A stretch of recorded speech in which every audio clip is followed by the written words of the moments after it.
குணரன் விவசாயி வீட்டுல எலி தொந்தரவு ரொம்ப ஜாஸ்தியா இருந்தது. எலியோட தொந்தரவுல இருந்து தப்பிக்கிறதுக்காக அவரு ரொம்ப முயற்சி பண்ணாரு.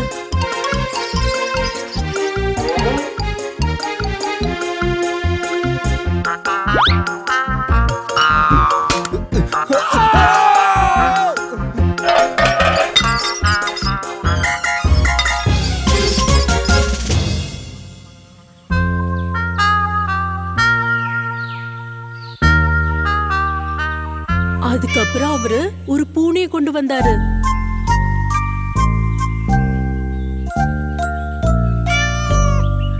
சரசு, இன்னையில இருந்து எலிகளுக்கு மோசமா நாள் ஆரம்பிச்சிருச்சு. எலிங்க வீட்ல இருக்க அரிசி எல்லாம் சாப்பிடுதுங்க. அதுங்களுக்கு என்ன, நல்லாதான் இருக்குதுங்க. இந்த பூனை நம்ம வீட்ல இருந்த எலிய ஒவ்வொன்னா சாப்பிட்டு அது ரொம்பவே சந்தோஷமா இருக்க போகுது. சரி, இதோட பேரு மிட்டுன்னு வைக்கலாம். நல்லா இருக்கு. மிட்டு, மிட்டு பூனை.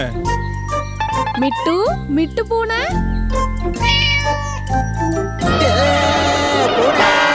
இங்க ரொம்ப நேரம் இருக்கிறது ஆபத்து. நான் உடனே என் நண்பர்கள் கிட்ட சொல்லி ஆகணும். இதுக்கு நாம வச்ச பேரு புடிச்சு போச்சு போல இருக்கு. சரி, இது குடிக்கிறதுக்கு சீக்கிரமா பால் கொடு. இது பாலும் நெய்யும் சாப்பிட்டு பலசாலி ஆகணும். ஏன்னா இது எலிய பிடிக்கணும்ல. அப்புறம் இதே மாதிரி நாட்கள் கடந்து போயிட்டு இருந்தது. மிட்டு பூனைக்கு பயந்துகிட்டு எலிங்க அதோட பொந்துல இருந்து வெளியே வர்றதுக்கு பயந்துட்டு இருந்துச்சு. இப்ப இத்தனை நாள் கடந்துருச்சு. நான் உங்ககிட்ட சொல்ற விஷயம் என்னன்னா, இந்த பூனை கிட்ட இருந்து நாம எப்படியாவது தப்பிக்கணும். உங்க யார்கிட்டயாவது ஏதாவது யோசனை இருந்தா அத சீக்கிரமா சொல்லுங்க. இவ்வளவு யோசிச்சதுக்கு அப்புறமா கூட அப்புறம் எந்த ஒரு யோசனையும் கிடைக்கல தலைவா. அப்படின்னா நமக்கு நல்லது என்னன்னா, இந்த இடத்த விட்டு எப்படியாவது சீக்கிரமா நாம போகணும். அது வரைக்கும் நீங்க யாரும் அது கிட்ட மாட்டிக்காம இருங்க.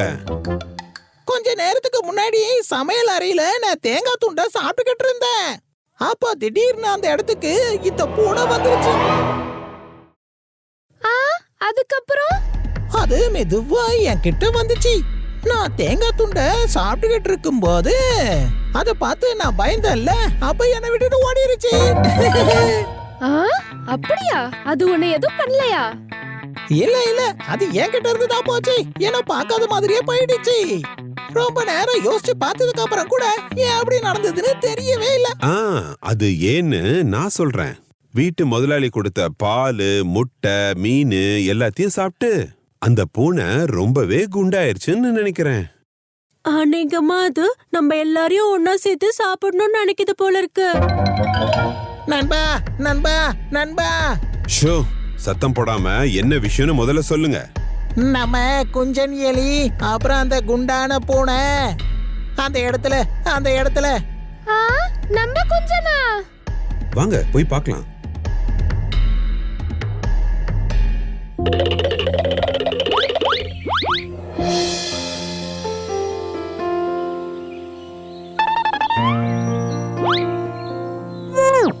அட, உனக்கு எவ்வளவு நக்கலு.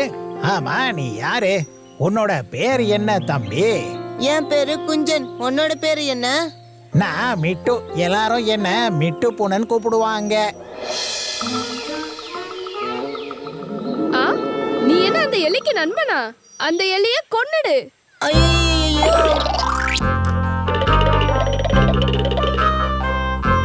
ஓய், அந்த எலியும் இங்க இருந்து ஓடி போச்சு. உன்னால ஒரு சின்ன எலிய கூட பிடிக்க முடியலையா மிட்டு? போ போ இங்க இருந்து. சாப்பிட்டு நல்லா குண்டாகிறத தவிர இந்த பூனைக்கு இங்க வேற எந்த வேலையும் கிடையாது. ஆமா, என்னாச்சு சரசு? ஓ, நான் இந்த பூனையை பத்தி தான் பேசிட்டு இருக்கேன். நாம எலிய பிடிக்கிறதுக்காக பூனையை கொண்டு வந்தோம். இப்ப அதுக்கு என்ன? இப்போ பூனை சாப்பிட்டு நல்லா குண்டாயிடுச்சு. எலிகளும் நிறைய ஆயிடுச்சு.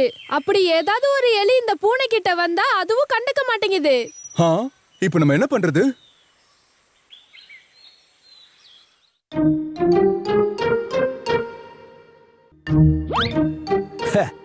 சொல்ல போனா மிட்டு பூனை எலிகளுக்கு எதிரி கிடையாது, நண்பன். ஹலோ ப்ரோ, சத்தம் போடாத, என்ன கொஞ்சம் தூங்க விட. இன்னும் எவ்வளவுதான் பேசுவேன்?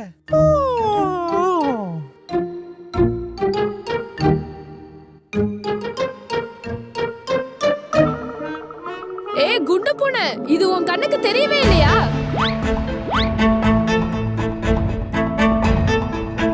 சோம்பேறி முட்டு பூனை எதுக்கும் பிரயோஜனம் இல்ல. இத முதலாளி அப்பதான் உணர்ந்தாரு. அப்புறம் ஒரு நாள் வீட்டு முதலாளி மிட்டு பூனைய ரொம்ப தூரம் எடுத்துட்டு போய் விட்டுட்டு வந்துட்டாரு.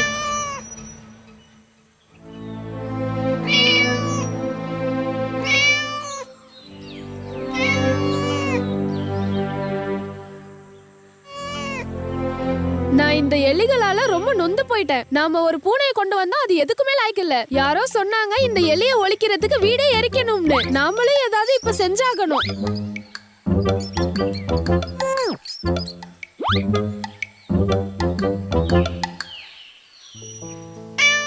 சரசு, அங்க பாரு, ஒரு பூனை வருது. இது மிட்டு பூனை தானே? பாவம், 2 வாரத்துல இது ஒல்லியாயிடுச்சு. இனிமே இதுக்கு நான் சாப்பாடு போட மாட்டேன். அது பட்னியாவே சாகட்டும்.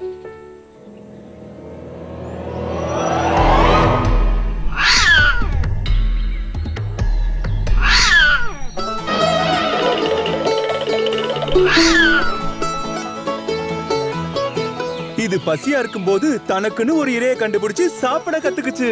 இனிமே நம்ம மிட்டு இங்க இருக்கிற எலி எல்லாத்தையும் சாப்பிட்டு ஒளிச்சு கட்டிடும். மிட்டு பூனை சோம்பேறித்தனத்தை விட்டுருச்சு. அப்புறம் எலிகள் எல்லாத்தையும் ஒளிச்சியும் கட்டிடுச்சு. அப்புறம் மிட்டுவும் அந்த குடும்பத்துல ஒருத்தரா ஆயிடுச்சு.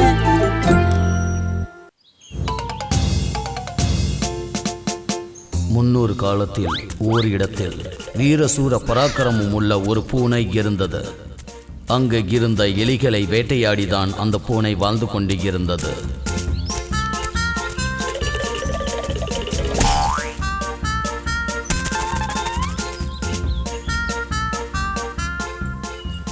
ஐயோ அண்ணா, என்ன கொன்னுறாதீங்க.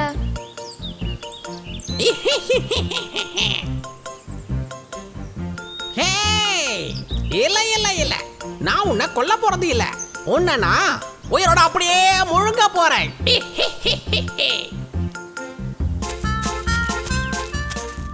இப்படியாக நாட்கள் நகர்ந்து சென்றது. காலங்கள் மாற பூனைக்கு வயதாகிவிட்டது. அதனால் அது எலிகளை பிடிக்க முடியாமல் போனது.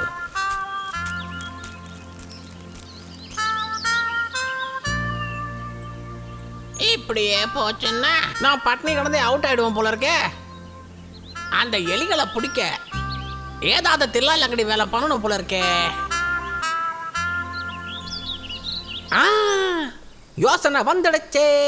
அதுதான் என்னுடைய திட்டம்.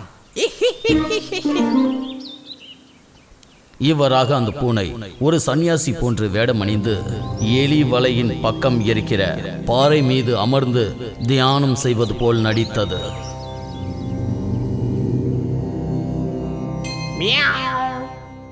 ஓம் க்ரீம் மியாவ், மியாவ், ஓம் க்ரீம் மியாவ். இந்த சத்தம் எங்க இருந்து கேக்குது? உனக்கு விஷயம் தெரியுமா? நம்ம குடியிருக்கிற இந்த பொந்துக்கு பக்கத்திலேயே ஒரு பூனை சன்னியாசி வந்து உட்கார்ந்துட்டு இருக்கு. ஐயோ, நம்மள கொல்ல போறாங்களா? அது அந்த பாறை மேல ஏறி கண்ணை மூடிக்கிட்டு உட்கார்ந்துட்டு இருக்கு. எதையோ உளறிக்கிட்டே இருக்கு. அப்படின்னா நம்ம அந்த பூனை சன்னியாசிய ரொம்ப கவனமா கண்காணிச்சுக்கிட்டே இருக்கணும். அப்படியாக எலிகள் அனைத்தும் சேர்ந்து அந்த பூனை சன்னியாசியை காண அனைத்தும் வலையை விட்டு வெளியே வந்தது.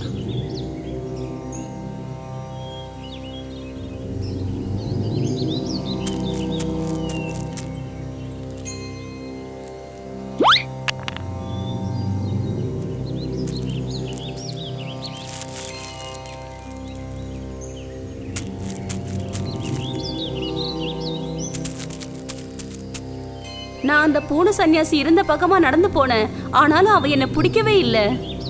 அப்படின்னா நான் ஒரு தடவை போய் பார்த்துட்டு வந்துடுறேன்.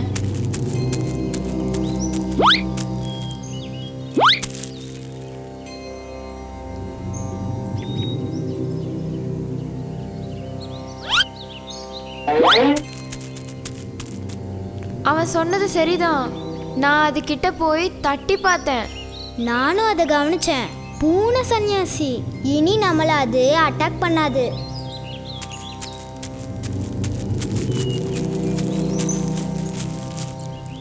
மியாவ் ஓம் க்ரீம் ஆங் மியாவ் க்ளீம் ஓம் க்ரீம். எலி குழந்தைகளே, எல்லாரும் நல்லா கேட்டுக்கோங்க. நான் இனிமே உங்க யாரையும் பிடிச்சு தின்ன போறது இல்ல. உங்க எல்லாரையும் எல்லா விதமான ஆபத்துல இருந்தும் காப்பாத்துறதுக்கு தான் நான் இங்க இப்போ வந்திருக்கிறேன். நான் ஏராளமான எலிகளை கொன்று சாப்பிட்டு இருக்கிறேன். நான் செஞ்ச அந்த பாவத்தின் காரணமா தான் இப்போ முழு சன்னியாசியா மாறி இருக்கிறேன். இந்த காடு இருக்கிற இடத்துல அமைதியை கொண்டு வர்றது தான் என்னுடைய லட்சியம். எல்லா எலி குழந்தைகளும் வந்து என்கிட்ட ஆசீர்வாதம் வாங்கிக்கிட்டு போங்க. மியாவ் க்ரீம் ஓம் க்ளீம் மியாவ் நமக.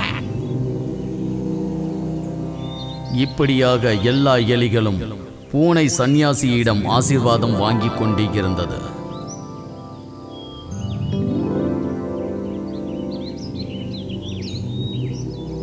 திடீரென்று ஒரு நாள் சன்னியாசியிடம் ஆசீர்வாதம் வாங்கிக் கொண்டு எலிகள் விடை பெற நினைக்கும் போது, ஏய் குழந்தைகளே, எல்லாரும் ஒரு நிமிஷம் அப்படியே நில்லுங்க. என்ன விஷயம் சுவாமி? உங்களுக்கு ஒரு ஆபத்து ஏற்பட போகுது. ஐயோ, என்ன ஆபத்து அது சாமி? அங்க கிழக்கு பக்கத்துல இருக்கிற மலைப்பகுதியில இருந்து உங்களை தேடி ஒரு எதிரி வந்துகிட்டே இருக்கிறான். நான் அதை ஞானக்கண்ணில் பார்த்தேன். சாமி, நாங்க இனி என்னதான் பண்றது? ஏய் பயப்பட வேண்டாம்.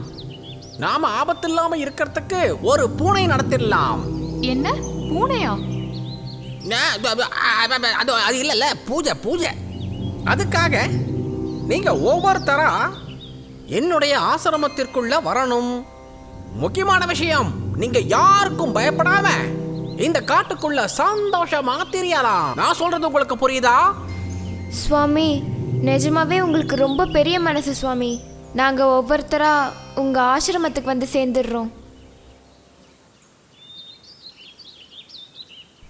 அப்படி ஒவ்வொரு நாளும் சத்ரு சம்ஹார பூஜைக்காக ஒவ்வொரு எலிகளும் பூனை சந்நியாசின் ஆசிரமத்திற்கு வந்து கொண்டு இருந்தார்கள். வா மகனே, உள்ளே வா, பயப்படாமல் வா.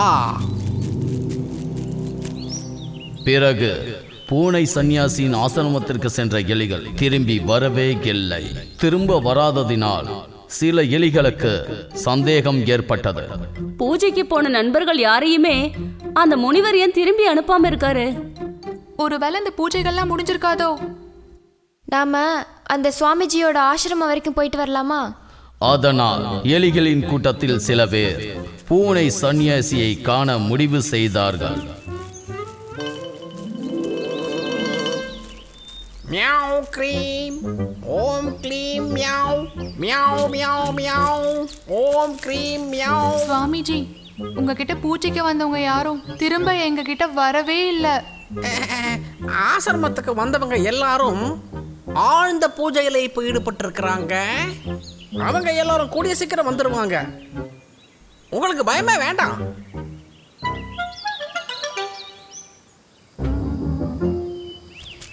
நண்பர்களே, எனக்கு என்னமோ இதுல கோல்மால் வேலை இருக்க மாதிரி தெரியுது. அப்படின்னா அதை எப்படியாவது கண்டுபிடிச்சே ஆகணும்.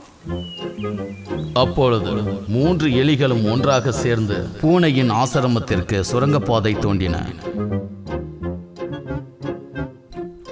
ஒரு வழியா ஆசிரமத்திற்குள் போய் சேர்ந்தனர். அங்க போன பிறகு எலிகள் பார்த்தது, அடடா, அவன் நம்ம விஷயத்துல மிகப்பெரிய சதி செஞ்சிருக்கான். நம்ம கூட இருந்தவங்க எல்லாத்தையும் அந்த பூனை சாமியார் கொன்னு தின்னுட்டான். ஏமாத்து பேரோலி. அவனுக்கு சரியான பாடத்தை கத்து கொடுத்தே ஆகணும். அந்த பூனை சந்நியாசிக்கு சரியான பாடத்தை கற்றுக் கொடுக்க எலிகள் முடிவு செய்தது. அதுக்காக எலிகள் ஒரு பிளான் செய்தது. அடுத்த நாள் அன்று 2 எலிகள் பூனை சந்நியாசியின் ஆசிரமத்திற்கு சென்றன. சுவாமி, எங்களோட குழந்தைகளை உங்க கையில ஒப்படைச்சிடலாமேன்னு தான் நாங்க இப்போ வந்திருக்கோம். ஏங்க, இந்த சின்ன குழந்தைகளுக்காக நீங்க ஒரு பூஜை நடத்தணும். எனக்கு இன்னைக்கு அதிர்ஷ்டமான நாளா இருக்குதுன்னு நான் நினைக்கிறேன். அதனாலதான் உங்க குழந்தைகளை என்கிட்ட கூட்டிக்கிட்டு வந்திருக்கீங்க. யாருக்கு அதிர்ஷ்டம்? எனக்கு இல்ல, உங்களுக்கு தான் அதிர்ஷ்டம்னு சொல்ல வந்தேன். டங்கு கொஞ்சம் ஸ்லிப் ஆயிடுச்சு.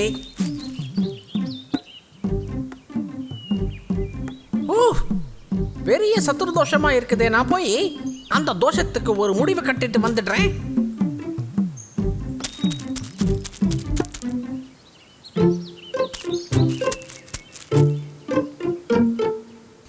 எலிக்குட்டிகளுடன் பூஜை செய்வதற்காக உள்ளே சென்ற சன்னியாசி பூனை கொஞ்ச நேரத்துக்கு அப்புறம் வெளியே ஓடி வந்தது.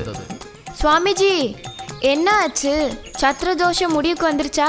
பூனை சன்னியாசிக்கு அவர்கள் கொடுத்தது ஒட்டி பிடிக்கக்கூடிய அரக்கை. இது அந்த பூனைக்கு தெரியாது.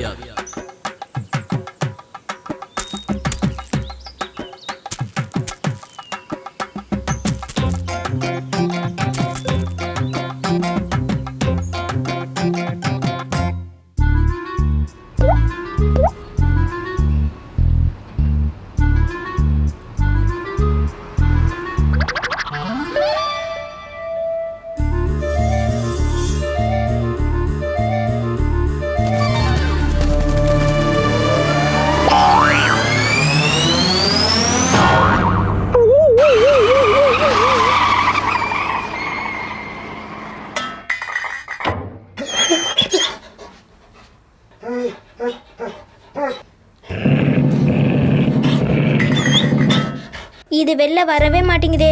ஆனா இதை விட்டுட்டு போக மனசும் இல்ல. நீ என்ன பண்ணிட்டு இருக்க? என்ன சாக்கடையில குதிக்க போறியா? யாரோட எலும்பு தொலைஞ்சு போச்சோ அவங்கள இது மாதிரிலாம் கிண்டல் பண்ணக்கூடாது. எலும்பு தொலைஞ்சு போயிடுச்சா? யாரோட இது? என்னோட இதுதான். எலும்பு தொலைஞ்சு போனதுக்கு அப்புறம் கூட உனக்கு எதுவுமே ஆகல பாரு. அட, நீ என்ன பேசுற? என்னோட உடம்புல இருக்கிற எலும்பு கிடையாது. நான் எந்த எலும்பு சாப்பிட்டுட்டு இருந்தனோ அந்த எலும்பு இப்ப சாக்கடையில விழுந்துடுச்சு. எலும்பை எடுக்கத்தான் நான் ரொம்ப நேரமா முயற்சி பண்ணிக்கிட்டு இருக்கேன், தெரியுமா? இவ்வளோ நேரம் முயற்சி பண்ணதுக்கு அப்புறம் கூட உன்னால அதை எடுக்க முடியலையா? அப்புறம் உன்னால முடியுமான்னு என்ன கேட்குறியா? உன் நேரத்தை நீ மீனடிக்காத. அப்படியா? அப்ப நான் என்ன பண்றது சொல்லு. இப்ப உன்னால ஒரு வேலை பண்ண முடியும். நான் எது வேணாலும் செய்வேன். சொல்லு, நான் என்ன செய்யணும்?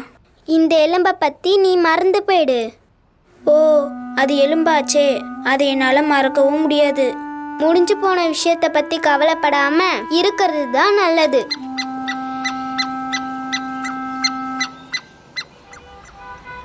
என்னாச்சு? உங்கள் 2 பேருக்குள்ள பெரிய சண்டை நடக்கிற மாதிரியே தெரியுதே. என்ன விஷயம்? என்னைய மாதிரி புத்திசாலி உங்களுக்கு நிச்சயமாக உதவ முடியும். சொல்லுங்க. அது என்னாச்சுன்னா, இந்த டாகி ஒரு எலும்பை கொண்டு வந்துச்சா, அது தவறி இந்த சாக்கடைக்குள்ள விழுந்துடுச்சு. அதை எங்களால வெளியில எடுக்கவே முடியல. ஓ, இதான் விஷயமா? என்ன இதுதான் விஷயமான்னு கேட்குற? இந்த மாதிரி விஷயங்கள் நடந்துட்டு தான் இருக்கு. கொஞ்ச நாளைக்கு முன்னாடி நானும் ஒரு எலியை பிடிச்சேன். அதுவும் இந்த மாதிரி சாக்கடையில் விழுந்துடுச்சு. ரொம்ப கஷ்டப்பட்டு கிடைச்ச ஒரு பொருள் இந்த மாதிரி கை விட்டு போயிடுச்சுன்னா கஷ்டத்தை மறக்கிறது ரொம்ப கஷ்டம். புரிஞ்சுதா நண்பா? என்னுடைய கஷ்டத்தை உன்னால புரிஞ்சுக்க முடியுதுல? இந்த எலும்பை எடுக்கிறதுக்கு உன்னால உதவி செய்ய முடியுமா? நான் முயற்சி பண்ணி பார்க்குறேன்.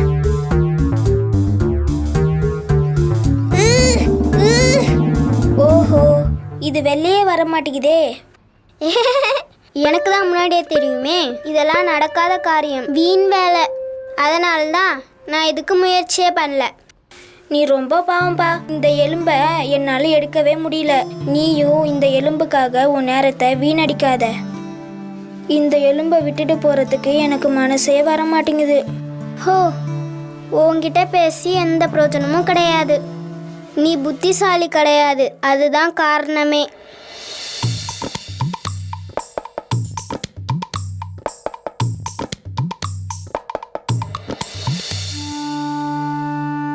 ஆமா பப்பி, உனக்கு என்ன ஆச்சு? என்னுடைய எலும்பு சாக்கடைக்குள்ள விழுந்துடுச்சு. கவலைப்படாத, நாங்க உனக்கு உதவி செய்யறோம். என்னது? நீங்க உதவி பண்ண போறீங்களா? எங்களாலே முடியல, நீங்க எப்படி எடுக்க போறீங்க? நாங்க உங்களை விட பலசாலிங்க. எங்களாலே முடியல, உங்களால எப்படி முடியும்? நீங்க சின்ன சின்ன எறும்புங்க, எப்படி முடியும்? இருந்தாலும் நாங்க எல்லாரும் சேர்ந்து முயற்சி பண்ணி தான் பாக்குறோமே. முயற்சி தானே, பண்ணுங்க பண்ணுங்க. எனக்கு தான் ரொம்ப கஷ்டமா இருக்கு. இப்ப நீங்க தோக்கறதையும் நான் பார்த்துட்டு போறேன். என்ன பண்றது? நண்பர்களே, நம்ம எல்லாரும் சேர்ந்து ரொம்ப கெட்டியா பிடிப்போம். நாங்க எங்களோட முழு சக்தியால இத புடிச்சுக்கிறோம். இழுத்து புடி ஐலசா, இழுத்து புடி ஐலசா, இழுத்து புடி ஐலசா, இழுத்து புடி ஐலசா, இழுத்து புடி ஐலசா, இழுத்து புடி ஐலசா, இழுத்து புடி ஐலசா, இழுத்து புடி ஐலசா.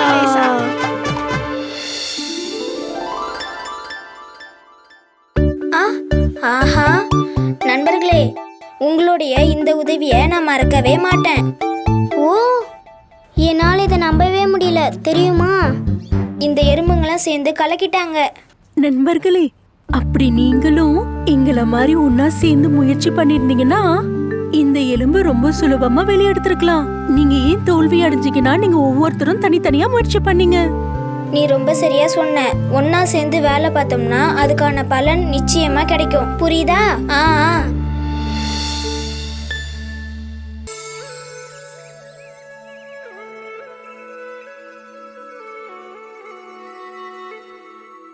ஒரு ஊர்ல ஒரு கிராமத்துல 2 பூனைக்குட்டிங்க இருந்துச்சு. வெள்ளையனும் கருப்பனும்.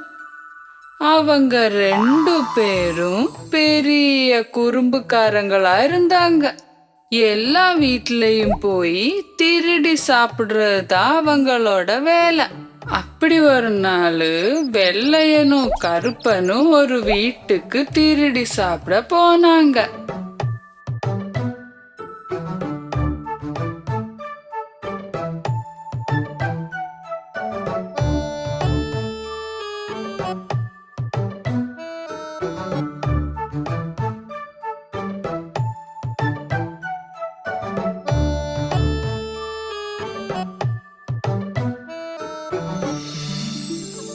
அவங்களுக்கு அங்க இருந்து ஒரு பணியாரம் கிடைச்சது.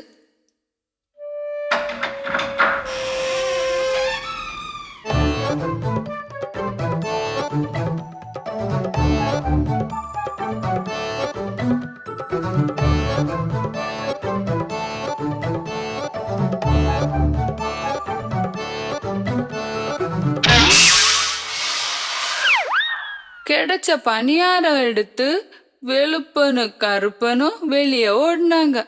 பணியாரம் பங்கு போடவும் முடிவு பண்ணாங்க. அப்படி அந்த கருப்பன் அதை 2ஆ பங்கு போட்டான். அப்போ ஒரு துண்டு பெருசும் ஒரு துண்டு சின்னதும் ஆச்சு. பெரிய பணியார துண்டுக்காக 2 பேரும் சண்டை போட்டாங்க. ஒரு குரங்கு குட்டி மரத்து மேல உட்கார்ந்து இதெல்லாம் பார்த்துட்டு இருந்துச்சு. அவன் கீழே இறங்கி வந்து பூனைங்க கிட்ட சொன்னா, நண்பர்களே, உங்களோட பிரச்சனையே நான் தீர்க்கிறேன். ஒன்னு பெருசு, ஒன்னு சின்னது. இது நான் உங்களுக்கு சமமா பங்கு போட்டு கொடுக்கறேன். ஓ, இது கொஞ்சம் பெருசா இருக்கே.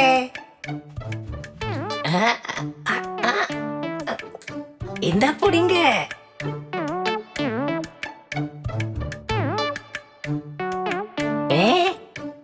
இது கொஞ்சம் பெருசா இருக்கே. இப்ப சரி பண்றேன்.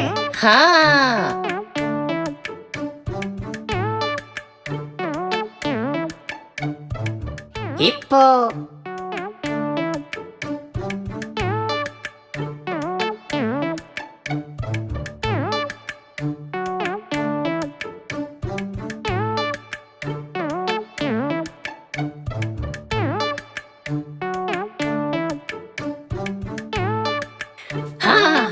மறுபடியா சரியாவலே.